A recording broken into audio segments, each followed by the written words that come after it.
To create our hearts, you will need a ruler, a pencil, and a heart stencil to trace your heart. First, I'll start with my stencil.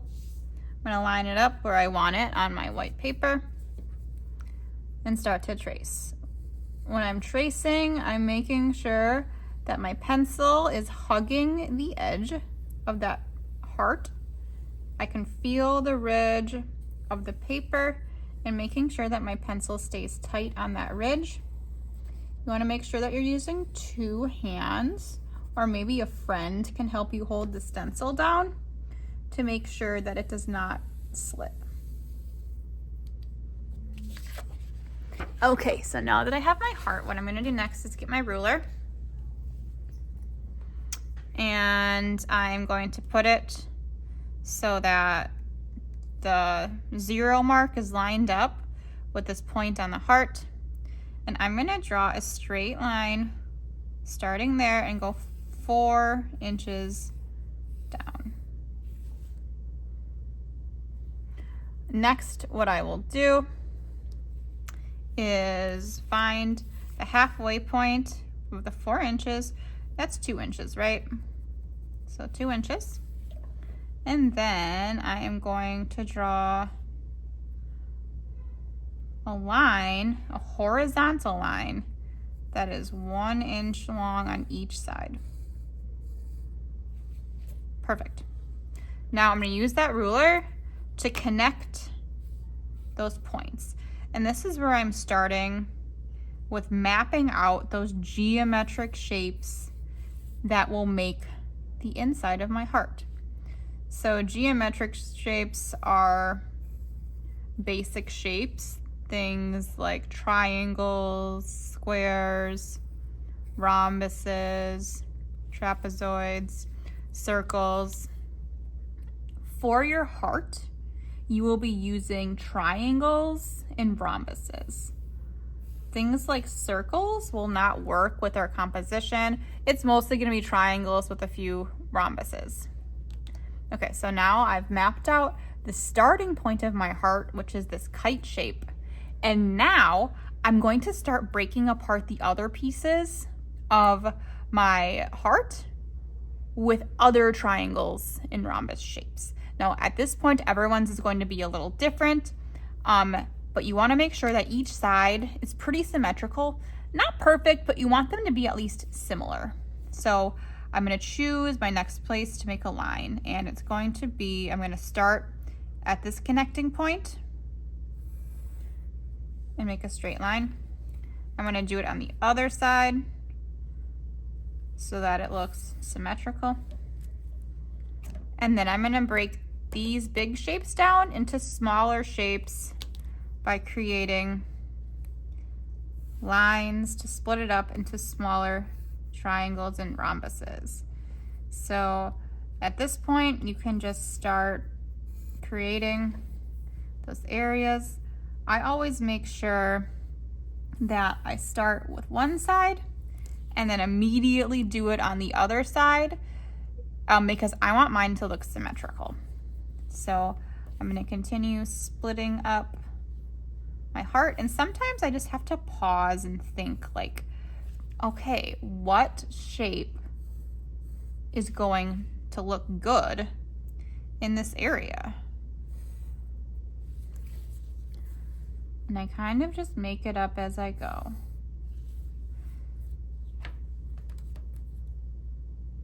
There is no right or wrong place to put your lines. It just depends on what you want your art to look like. But remember, this is going to be made of all straight lines, no circles or curves for this piece of art. So I'm going to just keep splitting these areas up. Remember, at some point, you're going to want to come to the bottom section too and split that up also. So I'm just going to skip to that right now. And then I'll put this on fast mode while I finish making up these geometric shapes. And really, guys, I'm just making this up as I go. Like I said, there is no right or wrong way to do this.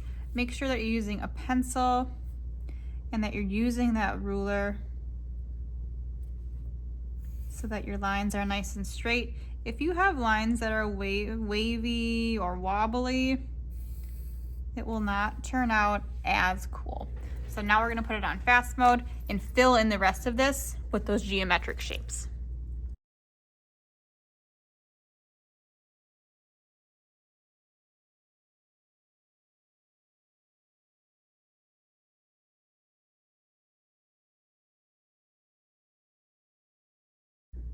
Okay, so now I'm done with my geometric shapes with pencil. I also want to mention that before I even started this video, I did one as an experiment on this side. So this one I did on this side has less lines than this one. This one's a little bit more complex. So I would also recommend maybe doing a practice round first and then a second one, and then you can decide which one you like better. So I think this one's pretty complicated. I'm gonna go with this simpler one. Next thing I'm gonna do is outline these lines in Sharpie.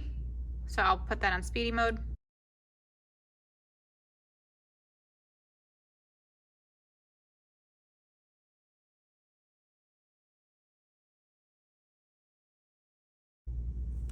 Okay, so next steps, you're gonna use glue to go over those lines that you made with silver Sharpie.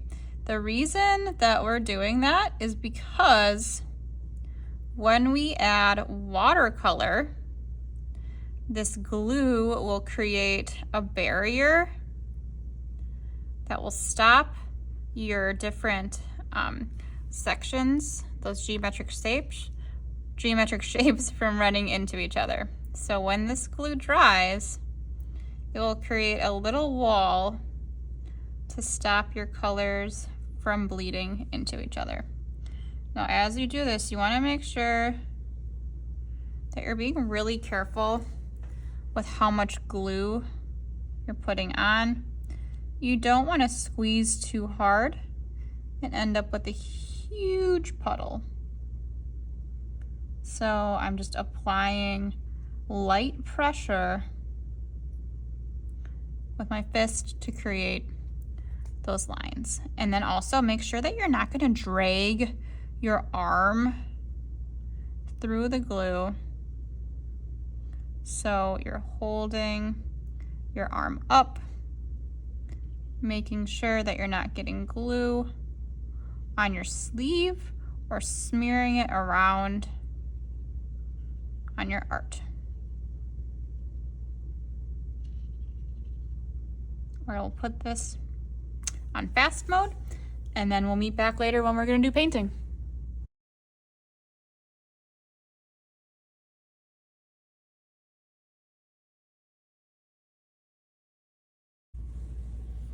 And now we're going to add watercolor to our geometric hearts. So what I have is my watercolors. I have a paint palette, so if I want to mix some colors on this, I can do that. I have water, and I definitely want to make sure I have a couple paper towels.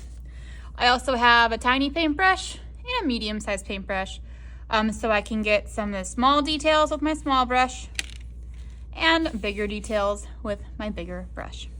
If you have any paints in your watercolors that are really dirty, something that I always do, mine look pretty good, but if one was dirty, you could just dip it in some water, dip your paper towel in some water,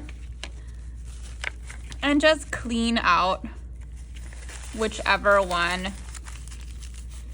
of your colors is looking a little sad. A lot of times yellow will get full of like other colors, so just make sure you're cleaning them out so you have some nice clean paints. Okay, so I'm gonna get started. We're gonna do analogous colors for our art, which means that if you're looking at a color wheel, those are colors that are next to each other. So on the color wheel, red and orange are next to each other, red and purple, purple and blue, blue and green, green and yellow, yellow and orange. So colors that are next to each other. I'm gonna pick reds and purples. So let's get started. If I want to mix a color, if I wanna make a pinkish purple, I'm gonna get some red on my brush, put it in my palette, Get some purple and add it to that.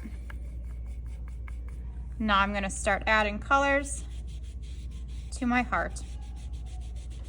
I like to try and outline the shape that I'm doing first, and then I fill in that box in the lines. So that helps make sure that I'm not going over the lines and spilling this color into another one of my triangles. Remember that when you are starting with a new color, you want to clean off your brush and your water, and then probably wipe it off on your paper towel, because you do not want your you don't want your paints to be too watery, otherwise they're gonna spill everywhere. So this is a really dark red. If I wanted this red to be lighter, I would just add more water to water it down. The more water you add, the lighter your color is. The less water you add, the darker your color is. So I'm just gonna go through and fill up all my shapes, remembering that if I want to, I can use my paint palette to mix up some new colors. I'll put this on fast mode so you can see how it turns out. So I forgot to hit record as I did a couple of these different triangles and polygons, but one thing I want to mention too is that the reason that you added glue to this is because having that glue on your lines helps make sure that your paint doesn't go out of the lines. So that glue helps make sure your paint doesn't run out of the lines. Also, as you're working on this, make sure that you're keeping your paper flat. If you pick it up and you have some wet spots, it will dribble down and wreck your painting, so make sure it stays flat, please. Now I'm gonna put this on fast mode so you can see how the heart turns out.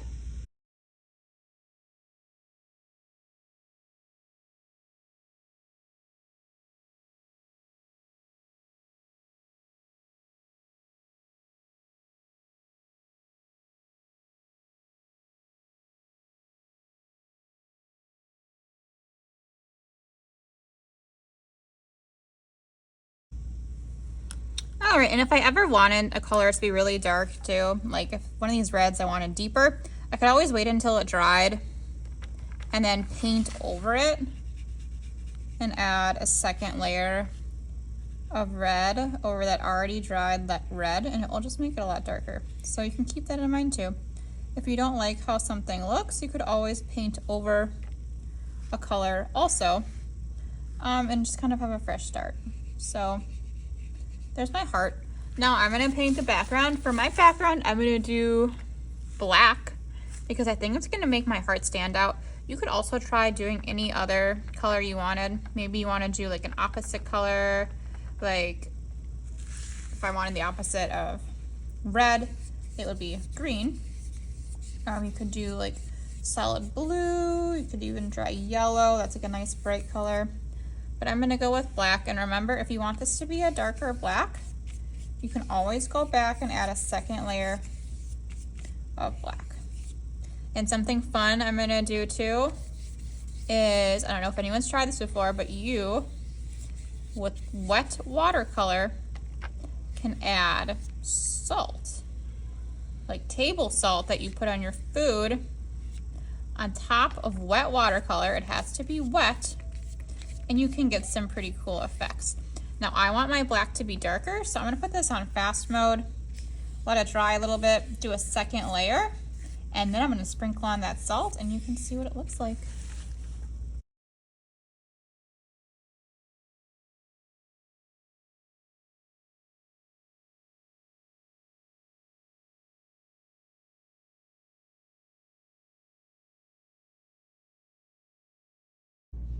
All right, so now that my painting has dried a little bit, you can see how that salt plus watercolor makes these really cool textures. If your salt and watercolor are not looking like this, it might mean that you don't have enough water. So you could always put some more water with your paintbrush on top of that salt to get that really cool effect. All right, here we go.